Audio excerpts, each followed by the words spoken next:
Do you want to talk about video games? You know what? I think I do want to talk about video games. Okay, we're going to talk about some video games. Yay, video games. They do make them video games. They keep coming. And they don't stop coming. Yep. Yep. Yep. Anyways, that's what we're going to do here today on the Season Anime Checkup OVA. It's a podcast where we have conversations about video games, anime, and manga. Hello, I'm Jared, joined as always by Doc, Al, and Ladium. Hello. This is episode number 491, and we're going to talk about some video games. Video games. Video games. We played some video games. We did. That's it. Yep, that's it. That's the podcast. That's the podcast. Al, do you want to go first or do you want me to go first? We can just get mine out of the way. Okay. Al, you played the newest Yoshi game. Yoshi and the Mysterious Book from the developers of Princess Peach Showtime. And also Yoshi's Crafted World, Kirby's Epic Yarn, Yoshi's Woolly World, some other games. I liked those. Some other games that weren't bad. Yeah, the only bad one there is the Peach game. Mm-hmm. That's legitimately a bad video game. This one is different. Yoshi. You gotta like go up in the nose for it. But yeah, it's different because you mentioned it to me before I even started playing it. And I was like, oh, huh, all right. Anyway, I'm gonna keep playing or start playing. But it's more of like a puzzle game than it is like a platformer. Like you still do have platforming, but you have to solve like little mysteries along the way, and they're called discoveries. You don't have to do them to progress. Like you have to do, I think, 900 stars in order to get to the moon. But you get way more of those just like by playing. So that part's not hard. And the game itself, like once I stopped trying to 100% every level before I moved on, actually was fun. But when I got in that like locked in mindset of like I have to be a completionist, I have to figure out all these discoveries, I was having a miserable experience. Mm-hmm. And I don't know if you could tell that or not, but I was really, really unhappy. No, you could. But once I let that go, which is very hard for me to let go, then it was pretty fun. But the problem is by the time that I did that, I was basically like halfway through the game. So, oops. But like it plays well. It plays a lot like any other Yoshi game you would play. Like you eat things, they turn into egg. You shoot egg. You ground pound on things. You carry things on your back. And so you do all of those things to like solve these discoveries. And some of the discoveries are simple, like, can I eat this thing? And that was usually like my very first thing that I would try in a level is like try and eat it. I mean, you're Yoshi. That's typically what you would do regardless. It'd be like, stick that tongue out and see if you could eat it. Yeah, you gotta see if you can eat it. And so it'll tell you like if you can't eat it, it'll tell you like what flavor it is. Great. Yep. Or if it has a flavor, like when you try and eat a cloud, it's like there's not really much flavor here. Or it tastes like air, I think is what it said. Yeah. But and some of them are like too hard for you to eat, so Yoshi like recoils when he puts his tongue on it. It's like, oh, I'm sorry, dude. Feel bad. And then some of them, like I said, you can like throw on your back and carry them around, and that helps you solve puzzles. And it is worth mentioning because it's me. There's a fishing minigame level. There's a little guy with a fishing pole that you put on your back and you carry him around and he fishes off of you. And like then you have to control it once he actually catches the fish. I was like, no way there's going to be a fishing minigame. No way they're doing that. And then I saw Corona doing it, and I was like, wait a minute. Fishing! Fishing! But it's only one level. Oh. Yeah. Um, so yeah, I mean, it's not that complicated of a game. A lot of the discoveries, like, there's no way I would figure some of them out. Mm-hmm. Like that one I showed you with me trying to figure out like how to play Twinkle Twinkle Little Star. There's no way I would have figured that out without looking it up. Like I didn't even realize that it's supposed to be a piano behind them, and I don't know how to play that song on a piano anyway. So I was like, I have no idea. Um, I think one of the more interesting things that this game does is that again, you have to like go through and collect information about these. Um, there's a mysterious book that Bowser Jr. stole and he's got sucked into, and you have to help him out. He's looking for this bird. And like the major boss fights in the first half of the game and the second half of the game involve you carrying the bird around with you, but the bird can transform into any of the critters that you have information on. And so you can use that to fight the enemy. So that was kind of fun to think about, like, all right, how do I change it to something that I know of that can combat this? Like, all right, this guy knows how to burrow in sand. All right, I'm gonna pick him and we'll burrow down and try and find this guy. Oh, I don't know how to reach this dude. What if I just turn into the giant fish and flop around and hope that it hits? All right, cool, it worked. Um, and so like I don't know if all the ways that I solved the boss fights were right, but they worked. So I guess they're right. But I could see you being creative on how to actually pull it off. Some of them, like, it's very obvious, like you can only use one type of critter. But I do wonder, like, what if you would skip that critter? Like, what do you do? Suffer. Maybe. But yeah, it was interesting. I just had to let go of completionist. And that's really my best advice for anybody playing this game is don't try and be a completionist unless you hate yourself. Well, good news. All right, well, let me clarify. Unless you hate yourself, and I don't know how to save this. Anyway, it's a lot more fun if you just kind of like roll with it and see what comes naturally. Mm-hmm. Also, just as a side note, like the aesthetics are really cute. Like it does look storybookish. So that's neat. I expect that from the people who did like Crafted and Woolly and all that because those are also really cute aesthetically. Mm-hmm. But I did like the way that it looked. So yeah. Did I say Bowser Jr. Did the stuff have like I think there's some stuff in this game as well that like does like the lower frame rate stuff. Did that bother you at all or? I didn't even notice. Wow. But you know me, it takes a lot for me to notice stuff like that. True. Someone's gonna point it and be like, "Hey, look."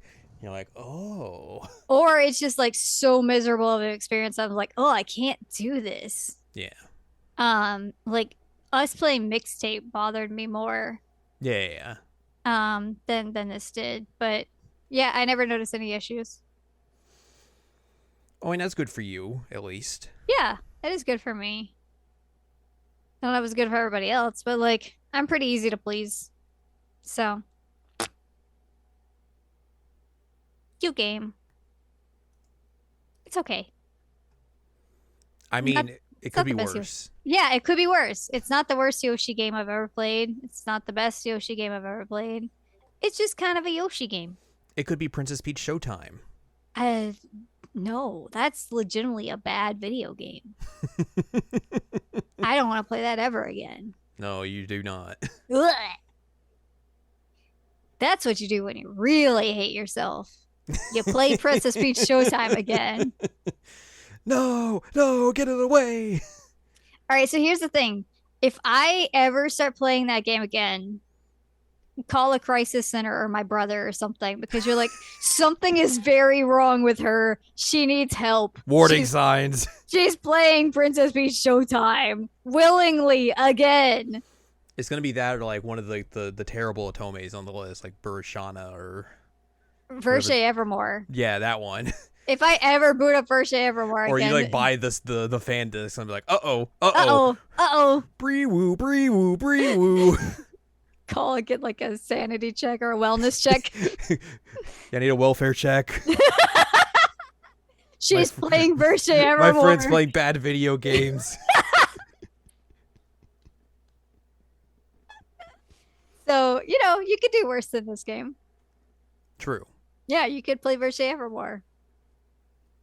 I don't know how big the overlapping audience between this game and Verche Evermore is. I'm sure there is obviously a little bit of it, but since I exist and I played both. Yeah. Although to be fair, I would not call myself a fan of Verche Evermore because I hate that game. Mm-hmm.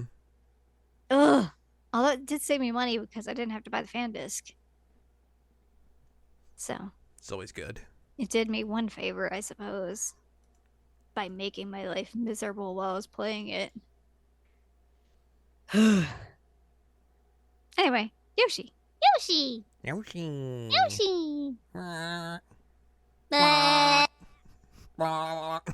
the like sound he makes when he like is going through the air, When he's doing like you do the jump and then you struggle to do like the little more jump. The hovering, yeah. But you can go far in this game doing that. I've gone like completely across a level. Like obviously you lose height every time you do it, but like I've gone from like end of level to start of level, just going the whole time. Making that poor dinosaur struggle. You know what? He had to do something. He was trying to make me a completionist, so I had to make him suffer a little. I got to play as the blue one. You get to pick your color. That's fun. That is fun.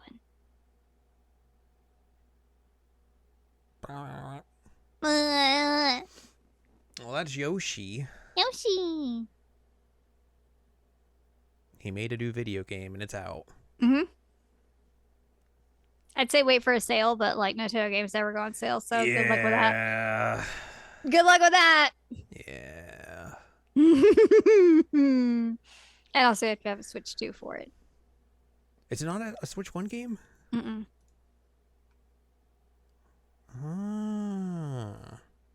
Nahone. I didn't even realize that. I probably should have, but Yeah, because my initial thought was like, oh, I just send it to Jared now so he could play it. And I was like, wait a minute, it's a Switch 2. I can't do that. I only recognize that now because the cart colors are different. They're red instead of the black. Yeah. Well, I also played a video game. I watched. That did not involve a Yoshi. It did not involve a Yoshi. It did involve a mysterious man, though. It did involve a tall, mysterious man. And a small capitalist. Mallow's back? Oh no! Mallow!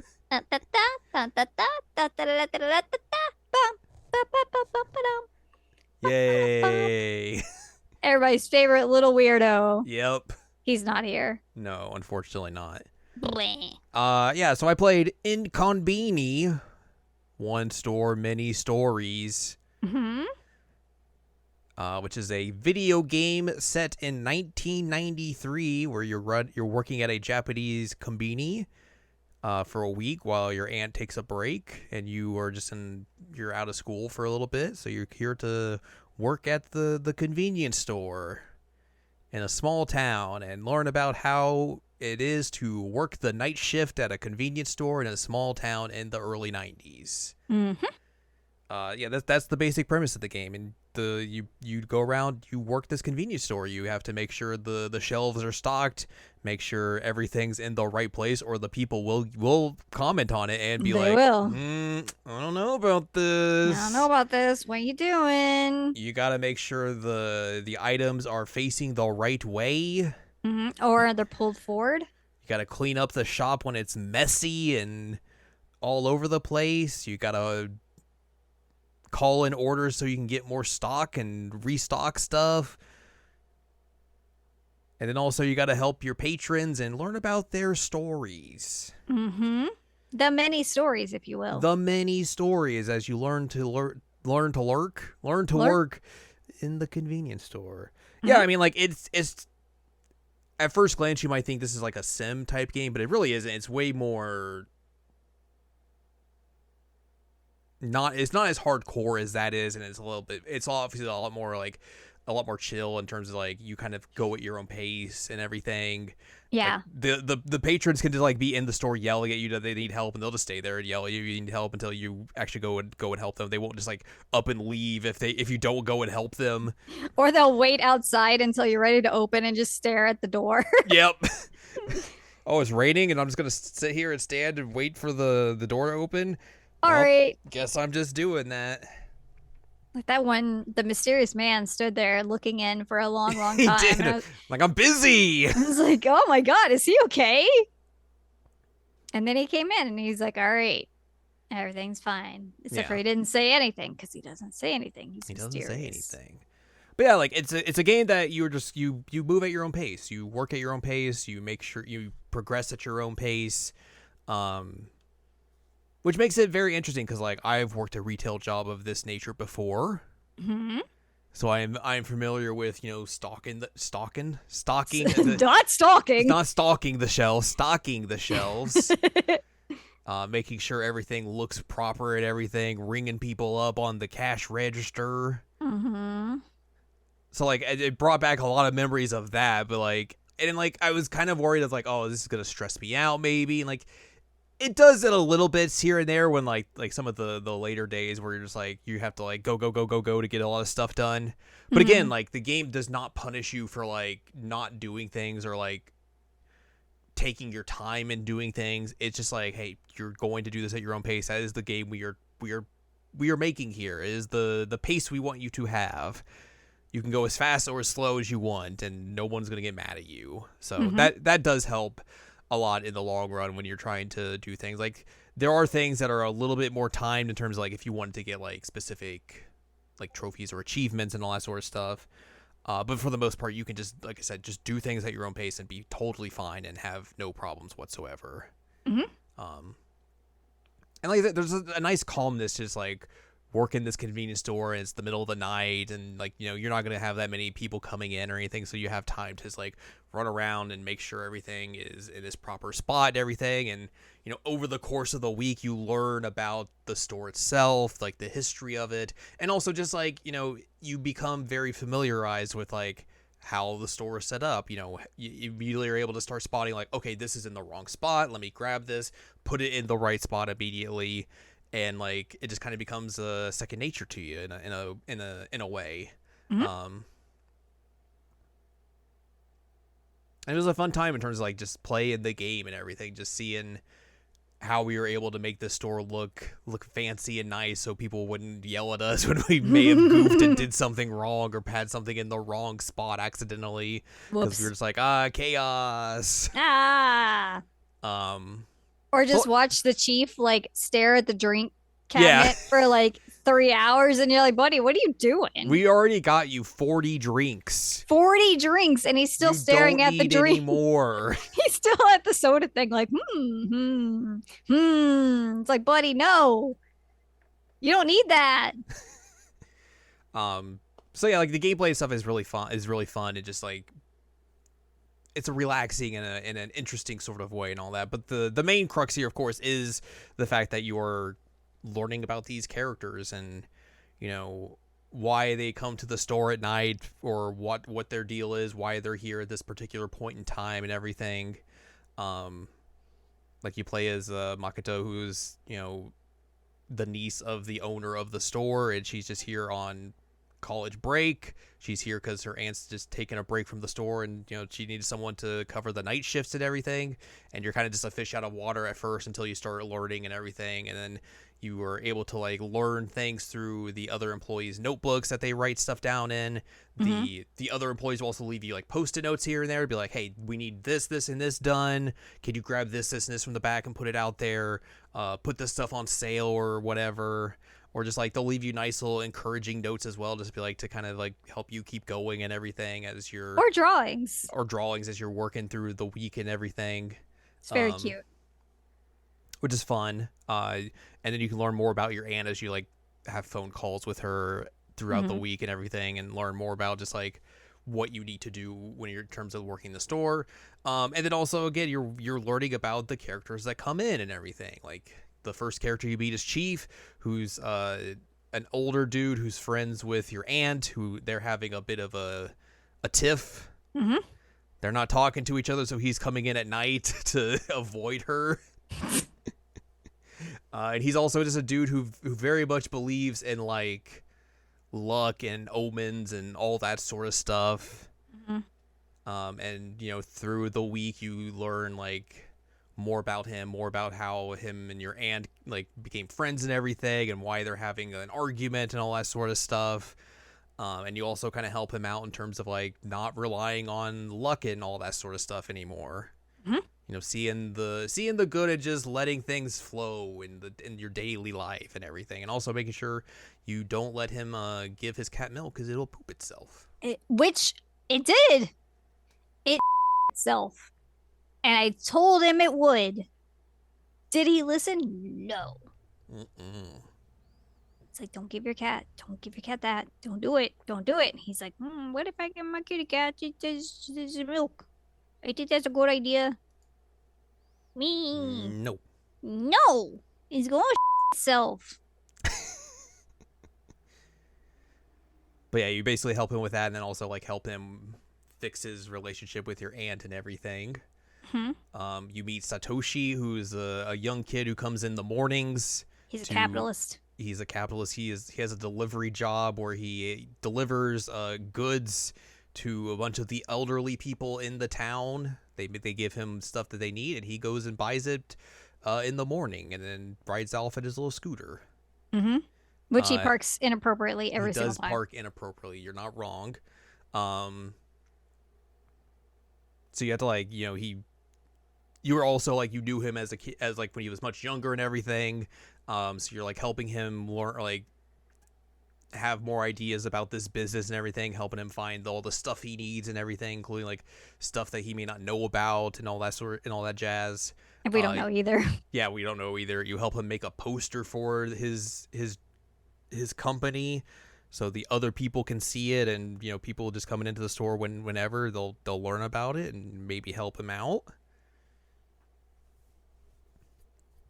You meet Naomi, who is a reporter, and she came to this small town because she wanted to write a story about the differences between the small towns and the big cities, and like how they're different and everything, and like how people in the big cities have misconceptions about people in small towns, and vice versa and all that sort of stuff.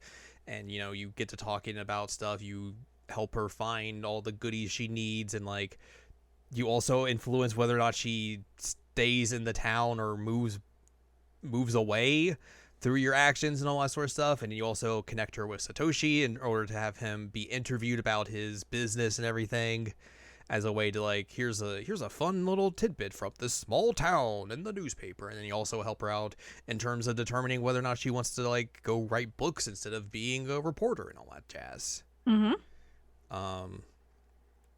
then we have a mysterious tall man who just comes into the shop, doesn't say anything, nods or shakes his head, just buys his goods and is on his way. He's very tall, very mysterious. So mysterious. The game also tries to like point you in a direction of like, oh, there's been break-ins in random places recently. Be on the lookout. And like, here's this guy who just comes in and doesn't say anything. The only time he says something before he opens up to you is like there's on the 4th day everything's just a chaotic mess, and there's like a leak happening from the roof, and like if you don't clean it up or he walks under the when it's dripping, he'll be like, ugh, seriously. Gross. And it's the only time you get to hear him say anything, and then also he tries to walk into the back room and you're just like, what are you doing? Yeah. He's like, oh. Sorry. And then basically if you pay attention, or if you're out, you pay attention to the magazine rack. There's a new magazine that comes in, and on the back you saw like, oh, isn't that the guy?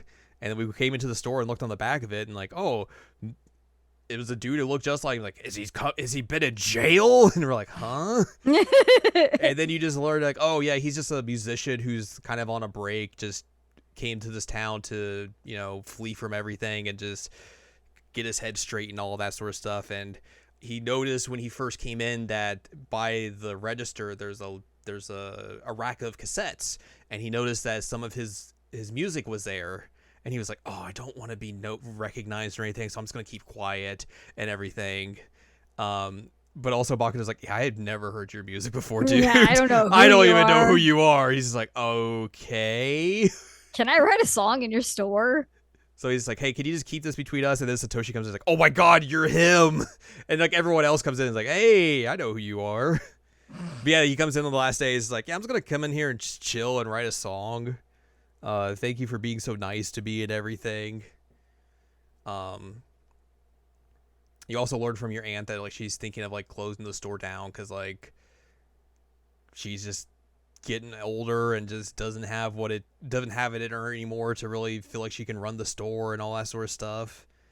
And you have like this interesting crossroads of like you've been learning about the store and everything and learning about all the people, and now like potentially it's going to be gone the next time you're here.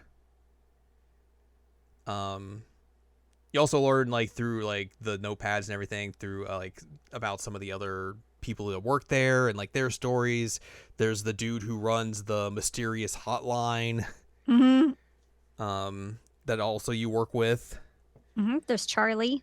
There's Charlie, who they name him Charlie because he had been goofing up a lot, so they gave him a Western name to make people think he was a foreigner, so they would forgive him more for his mistakes. Just funny.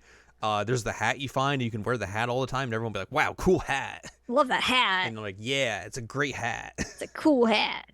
And then, yeah, you get to the final day, and everyone, like, all the people you've been helping and everything, like, come in, and, like, you get to have a nice little get-together for your final shift and everything, and everyone just hangs out and chills. Also, you can do gacha at the capsule machine if you want. You can. And you can display your winnings on the shelf behind you, and where you check people out. I mean, we did not get the ultimate one. No, we spent our gacha too early to do that. Sad. But yeah, it's just a nice little sweet game. Like the story is just really, really cute and everything. And like it's not a game that's going to take you a super long time to get through. Like just a couple hours and you'll be in and out. Take a little longer if you want to like, get all the trophies and all that sort of stuff, because there's some brief branching paths you can do. But yeah, outside of that, it's a fun little chill game to just like hang out and enjoy the vibes of being in charge of a convenience store in 1993 Japan and learning about people. Yeah, it was really cute. Enjoying the connections you can make. Yeah, it was very fun. Like I remember when it was first announced, I was like, "Oh, that sounds interesting." I played the demo and I was like, "This seems pretty nice." And then when it came out, I was like, "Yeah, I gotta get this," and it's a lot of fun. I had forgotten all about it. Yeah, until I was like, "Hey, you want to watch this?" And you're like, "Yeah." Yeah. And then you watched it with me, and you're like, "Hey, this is pretty fun." It's pretty fun. Pretty good. So yeah, if you wanna learn how to run a convenience store, this is the game for you. But only if you are in the year 1993. If you're any other year, you're SOL. Yes. Well, yeah, that game's fun. Good game. Yeah, that's it for me. That's it for us. Mm-hmm. That's it for the podcast this week. Yes. We're done. We're done. We're out of here. So if you like more yes. So if you'd like more from us, head on over to Checkup.com or SCC.cool. You can find past episodes of this podcast and other podcasts like Jared Now Watch. You can also find columns and reviews on the site as well. If you like more from Anladium, go to anladium.com. She's got columns and reviews. You can follow us on Blue Sky, Seasonal Anime, Checkup.com. You can buy our books, One Shining Moment, A Critical Analysis of Love, Life, Sunshine, Hot Tubs, and Pac-Man on Amazon.com. And you can support us on Patreon, patreon.com/SACOVA. Buy us a slice of pizza, get access to unedited versions of the podcast early. Our monthly exclusive Patreon podcast. We got a new episode of that coming out. It'll probably be out this weekend. I mean, hopefully it will be. We'll do our best. Yes. Al's pick of the month. We are watching Are we telling people yet? Well, they'll find out this weekend, but it is an Al pick, and you'll look at it and be like, "Oh, this is an Al pick, of course." Yep, sure is. So look forward to that. We have past episodes of that podcast up there as well. Rumors are I've been hearing rumors on the street that there's a new Patreon show that is in the works and could be coming very soon. Oh, I've heard about this. I've heard this rumor. I've heard those rumors. The rumors are out there. The rumors are there. So maybe that'll get confirmed at some point or whatnot. We'll figure it out. Mm-hmm. So look forward to that as well, and also all the other stuff on the Patreon. It's all good fun stuff. Next week we'll have something else. It'll be the first episode of June. That's crazy. We are getting very close to presser month. I guess next week we'll be talking about the Sony State of Play. All right. And then there's also, I think Nintendo may be doing something. There is the Summer Game Fest. Summer Games. They're happening. Events are happening. We'll talk about all the announcements here soon.